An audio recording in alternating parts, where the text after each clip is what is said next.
Hello, my name is Debbie Kay.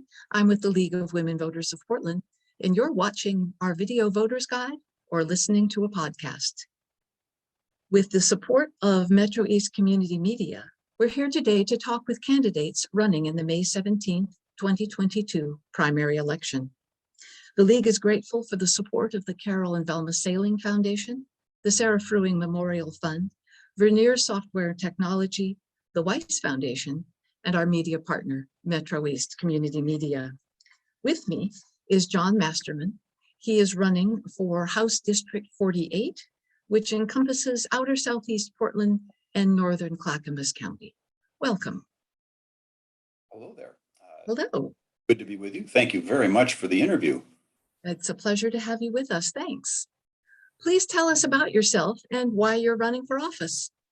A little about me. I am your basic neighbor. I am a husband. I am a dad to two amazing little girls.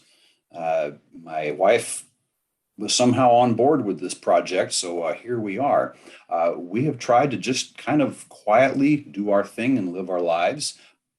But as a lot of folks know, the political environment these days has left possibly a little bit to be desired. So this is me stepping up and throwing my hat in the ring to see if I can try and make some a little bit better decisions down in Salem.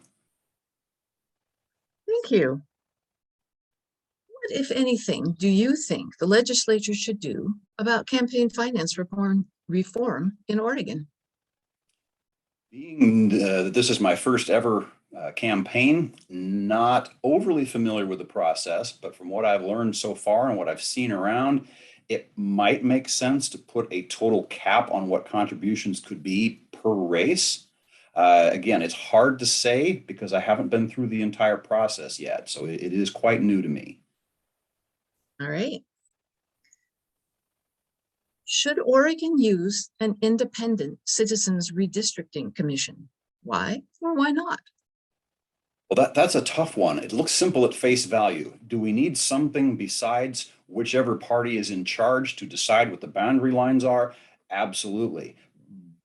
But what would be the makeup of that independent group of folks that did it? How would they end up on that commission? What's their viewpoint? What's their bias? You might run into the same exact problem, and you might not even have elected officials that are doing it. So that's a tough one. Does it need something to be different? Absolutely, because whatever party's in charge runs the lines around to benefit themselves the most. But what the exact solution is, it might be another can of worms. I'm not sure. Thank you. A reminder to our audience that you are listening to the Video Voters Guide interview and podcast of John Masterman, running for the Oregon House from District 48. Mr. Masterman, what does Oregon need to do to provide affordable, quality childcare for families? Yet another tough one, because I can argue both sides of this, both as a parent and someone that runs their own small business.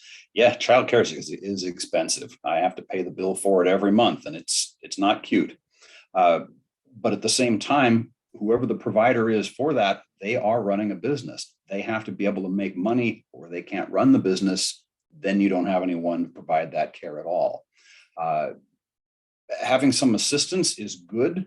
I'm not a big fan of just dishing things out for free. If you pay it up front, it makes sense to get a good solid refund come tax time, but to have some skin in the game, it makes sense to need to pay for it as you go. And also, to me, that makes it to where the provider is not under the control and the specific guidelines of what to share and not share of whoever is subsidizing them, which would happen if you put a limit on the cost, because the money has to come from somewhere. Otherwise, the business model doesn't work. Thank you. How, if at all, should privately made firearms, sometimes called ghost guns, be regulated?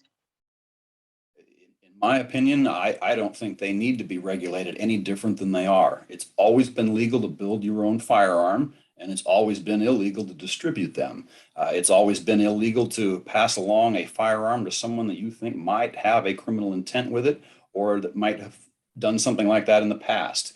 A gun by itself doesn't do anything but sit there. Bad intentions of the person operating it are what causes the problem. So I'm not a big fan of chasing after extra laws for law-abiding citizens. Criminals don't follow them. Thank you. And this is our last official question. What, if any, reforms would you propose to improve the current legislative process? That's one that would be a wonderful question if this wasn't my first time running.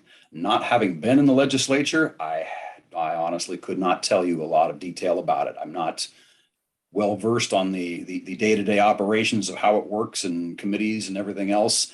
Again, I'm brand new at this. I have a basic idea of the process. I couldn't tell you right now what to change. Fair enough. Well, we have a little bit of time. What else would you like to tell people who are eager to learn more about you? I'm just your basic neighbor. I have no political background.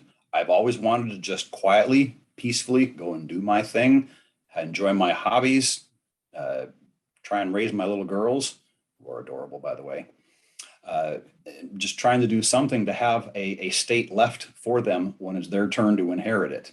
Because the direction we're going right now, drive down almost any major road through the part of Portland that's in District 48, and you'll see why something needs to change. If you don't have law enforcement and law and order, you don't have anything else. You have to enforce the laws that are there. If it's selective, it's just chaos. And unfortunately, we're there. Thank you very much. You've answered some of our questions, all of our questions actually, and I appreciate that. Thank you for joining us today. This concludes our Video Voters Guide and podcast with John Masterman running for House District 48. Thank you to our audience for choosing to be informed voters. Please tell your family and friends about these election resources. And Election Day is Tuesday, May 17th. Be sure to exercise your right to vote. Thank you very much.